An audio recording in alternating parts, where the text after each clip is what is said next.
Imagine a bowler so fast, so fearsome, that his mere approach to the crease made the world's best batsman flinch. Andy Roberts. He was not just another fast bowler, he was the architect of terror, the silent assassin of the West Indies pace attack. With every delivery, Roberts unleashed a nightmare in motion, a master of menace who made the crease a battlefield. But just how good was he? Today, we dive into the legend of Andy Roberts, the man whose sheer presence turned the West Indies into cricket's most formidable force. Andy Roberts was the bowler every batsman feared, a silent storm with the power to end careers in a single spell. His bouncers were missiles, his yorkers were devastating. Andy Roberts' expressionless stare was the calm before the most lethal storms in cricket. Facing Roberts wasn't just a challenge, it was a battle for survival. Born on 29 January 1951 in Antigua, Andy Roberts didn't grow up with a silver spoon, or should I say, a shiny red ball in his hand. His journey to cricket was anything but conventional. He never played a proper match until he left school at 16, as cricket was not encouraged in his family and his parents were hesitant about him taking up the game. At the age of 16, he made his debut for his village team and quickly progressed to play for his parish, St. John's, a year later. It's surprising to think that a bowler as successful as Andy Roberts received formal coaching for just 6 weeks in his entire career. Initially self-taught, Roberts began with no coaching until he, alongside Viv Richards, was sent to Alf Gover's indoor cricket school in Wandsworth, England. There, he fine-tuned his bowling action, learning the importance of getting his elbow closer to his ear and mastering the art of the follow-through. After dazzling in first-class cricket, Andy Roberts made history as the first Antiguan to don the West Indies Test cap, setting the stage for future legends like Viv Richards, Richie Richardson and Curtly Ambrose. His debut against England in 1973-74 was not really great, with 3 wickets at 41 runs. But the real show began on the 1974-74 tour of India. Roberts did not just lead the Calypso pace attack, he was the attack, rattling the Indian batsmen with raw pace and searing aggression, claiming a record 32 wickets at an astonishing average of 18.28. On flat Indian pitches, Roberts bowled with the precision of an engineer and the menace of a tiger. In Kolkata, his 5 for 50 spell turned the pitch into a minefield. In Madras, his 7 for 64 and 5 for 57 were pure carnage. His performances were so ferocious that even Sunil Gavaskar and Gundappa Vishwanath admitted they had never faced better fast bowling. And let's face it, after facing Roberts, they probably needed therapy or at least a very stiff drink. His pace was less about cricket and more about a high-speed thriller, where the only certainty was that you'd need a good helmet and a strong will to survive. Roberts had this knack of making the batsman second-guess everything. Is it coming at my head, my toes, or just to humiliate me in front of 50,000 spectators?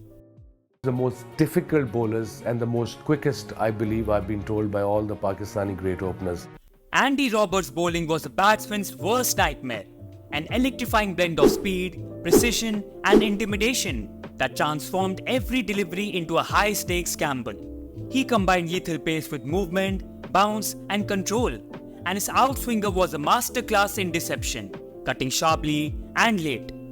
His bouncers were missiles that struck terror into the hearts of even the bravest, while his yorkers were expertly aimed assassins, shattering stumps with ruthless efficiency. But Roberts' real brilliance wasn't just in his speed, it was in the mind games he played with every batsman he faced. His infamous double bouncer strategy was pure deception. The first bouncer, delivered at a slower pace, made batsmen drop their guard, but the second, unleashed at blistering speed from the same spot, left them stunned and scrambling. Expecting another easy ball, they were met with a fierce delivery that would often lead to dismissals or left them nursing bruises, a tactic that showcased Roberts' cunning and ruthlessness. On his double bouncer strategy, he simply said, "I did not like being hooked. The next ball was always going to be quicker." Facing Andy was like watching a horror movie. You knew the jump scare was coming, but you still screamed. The great Sunil Gavaskar rated Andy Roberts as the best fast bowler he has ever faced, and Dennis Lillee rated him as the most complete pace bowler he has ever seen. Fast bowling was his trade, and like it or not, intimidation was a useful tool of his profession. Each delivery was like a calculated chess move, but Roberts wasn't just aiming for checkmate, he was out to topple the entire board. His strategy wasn't to injure, but to force surrender, compelling the batsman to surrender without a fight. During a test match against Australia at Queen's Park Oval in 1977-78, Andy Roberts' bowling reached a dramatic peak. Known for his fierce pace, Roberts delivered a bouncer that nearly ended Peter Tui's career. Tui, trying to hook the ball, missed completely. The delivery struck him forcefully on the forehead, just above the nose, causing him to collapse and lose consciousness. The scene quickly turned chaotic as players and officials rushed to his aid, signaling urgently to the pavilion for medical assistance. But despite the panic and concern on the field, Roberts remained unsettlingly composed, his face as unchanging as his relentless pace. It was as if he saw a batsman collapsing as just another day at the office, while everyone else was having a mini heart attack. Andy Roberts bowled me a bouncer in the West Indies. It kissed my cap and went over the wicketkeeper. Now, if that ball had hit my head at that speed, it could have been all over. And as a matter of fact, Andy Roberts never engaged in sledging, believing that fast bowlers who sledge are cowards. While he wasn't the loudest presence on the field, his impact was felt with the force of shattered stumps, echoing through the cricketing world with every devastating delivery.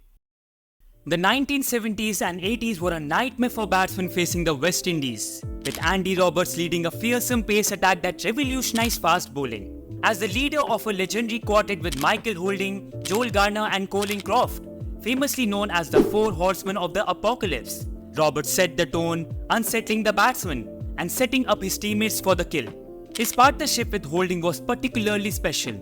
In 30 tests together, they took 237 wickets, averaging an outstanding 8 per match. Holding himself often credits Roberts for shaping his career, sharing invaluable techniques and wisdom that elevated him to legendary status. Stats can sometimes paint a misleading picture, but not when it comes to Andy Roberts. Over his test career, Roberts amassed 202 wickets in 47 matches, boasting an average of 25.61 and a strike rate of 55.2, including 11 5-wicket hauls. But numbers alone don't capture his true brilliance. At one point, he maintained an average around 22 with a strike rate of 50. His economy rate of 2.83 runs per over in tests is particularly impressive. I mean, many modern bowlers give away more runs than these in wides only. In ODIs, Roberts took 87 wickets in 56 games at an average of 20.35.